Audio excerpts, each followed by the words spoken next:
Halo warga Hari Senin, selamat datang lagi di channel YouTube yang selalu memberikan tips keren ini. Apalagi kalau bukan di harisenin.com. Sebelumnya perkenalkan, nama saya Alpin, saya bekerja di sebuah kantor akuntan publik dan menjadi tutor dari harisenin.com. Hari ini kita akan membahas sesuatu hal yang super penting buat kamu yang pengen berkarir di dunia audit, khususnya di KAP Big Four. So, ayo kita mulai. Sebelumnya, apa sih itu KAP? KAP, mungkin penyebutannya kalian membacanya KAP atau KAP. Ini bukan bahasa Thailand seperti Puncap, bukan ya. Nah, ini kantor akuntan publik. Nah, Big Four itu simpelnya Big Four itu adalah 4 urutan perusahaan yang memiliki pendapatan, memiliki reputasi yang bagus gitu. Nah, isinya itu adalah EY, Ernst & Young, PwC, PricewaterhouseCoopers, KPMG, dan Deloitte. Nah, di luar ini sebenarnya ya ada banyak sih KAP gitu. Cuman, nah biasanya yang orang kenal dan orang tahu reputasinya bagus itu ya 4 teratas ini. Tapi di luar itu sebenarnya ada urutan juga ya. Misalnya ada urutan lain juga seperti misalnya Big Ten, kelompok Big Ten itu seperti ada BDO, ada PKF, ada Krowi dan sebagainya. Nah, bekerja di KAP Big Four ini sebenarnya kenapa? Kenapa orang banyak yang mau kerja dong habis ini kerja di KAP Big Four gitu. Cuman tahu kenapanya, tahu nggak sih kenapa gitu. Nah, biasanya orang yang pengen kerja di KAP Big Four itu mereka pengen untuk memperbagus, mempercantik CV mereka. Kenapa? Karena ya istilahnya gini teman-teman bakal di-assign ke dalam suatu project, bukan cuma satu, tapi bisa 2, bisa 3, bisa 4, mungkin ya bermacam-macam ya, tergantung berapa lama teman-teman dalam KAP tersebut. Dengan di-assign-nya teman-teman ke dalam beberapa perusahaan ini, ya teman-teman pasti akan menghadapi ya yang banyak gejolak, banyak masalah gitu, yang akhirnya menumbuhkan teman-teman menjadi lebih mungkin pinter, lebih cepat belajar, lebih adaptable kepada dunia saat ini gitu. Nah, teman-teman bakal resilience nih, akan istilahnya tuh bisa menghadapi dunia gitu. Nah, hari ini akan aku bagikan tips untuk masuk ke KAP Big Four. Yang pertama, teman-teman harus punya pendidikan. Kenapa? Karena seorang auditor itu harus punya knowledge gitu.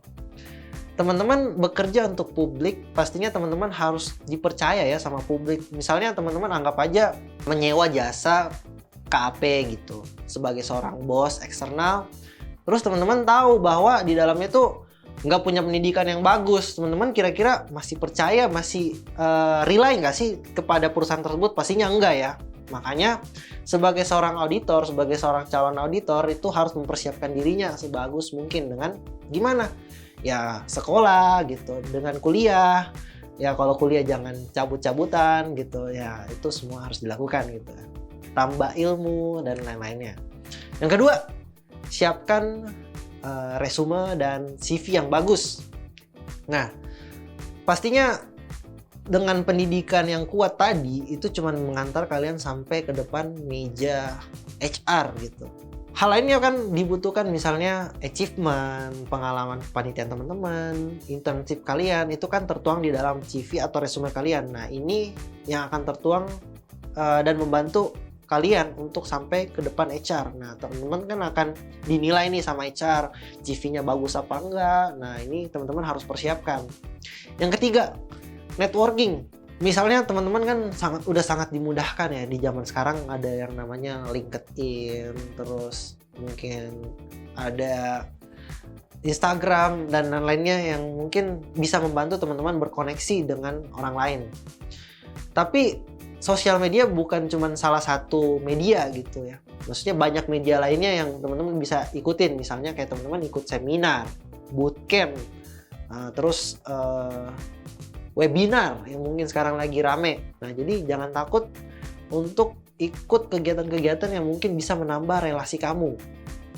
Terus yang keempat, Misalnya teman-teman udah bikin CV, udah ikut seminar, tapi teman-teman nggak punya pengalaman. Nah, apa yang kalian mau tuangin di dalam CV kalau bukan hal tersebut? Makanya untuk membuat CV yang bagus, itu ya menurut aku sih ya memang harus punya pengalaman dulu gitu ya. Kalau nggak, apa yang mau ditulisin ke dalam CV tersebut gitu. Nah, jadi mulai dari sekolah, kuliah gitu ya maksud saya, itu teman-teman mungkin bisa ikut kepanitiaan mungkin ya, atau mungkin internship. Sekarang kan udah zamannya merdeka belajar ya, zamannya kita bisa ikut internship dimanapun kita mau gitu.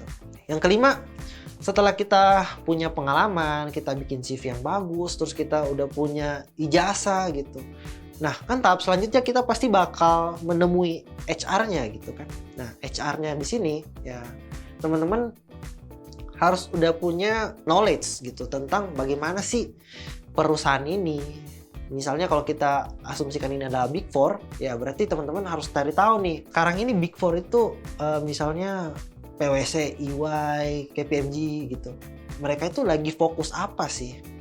Mereka apakah memang lagi mengembangkan mungkin machine learning juga gitu? Apakah lagi mengembangkan teknologi AI gitu? Nah, itu bisa teman-teman pelajari dulu, fokus, atau paling dasar aja deh, teman-teman harus tahu nih di dalam bidang apa mereka bergerak gitu. Setelah melakukan riset dan segala macam, teman-teman harus punya skill pastinya ya. Untuk nulis di dalam CV itu kan bukan cuma pengalaman kerja, tapi ya di dalamnya itu kan harus tertuang juga apa sih kelebihan teman-teman, apa sih value teman-teman gitu. Nah, makanya value yang di sini aku maksud itu adalah ilmu teman-teman.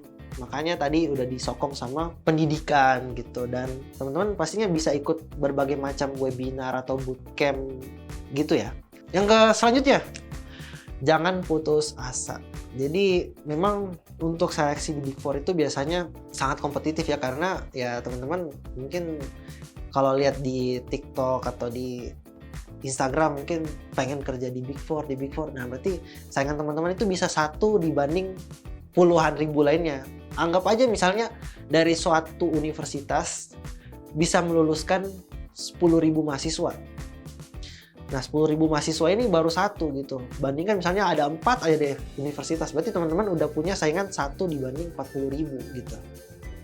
Jadi itulah beberapa tips buat kamu yang pengen berkarir di KP Big Four.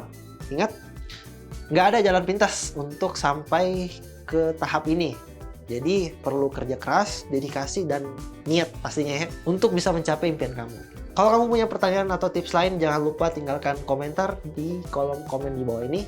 Jangan lupa like, subscribe, dan notifikasinya dinyalain. Terima kasih udah menonton video ini. Sampai jumpa di video audit selanjutnya. Dadah!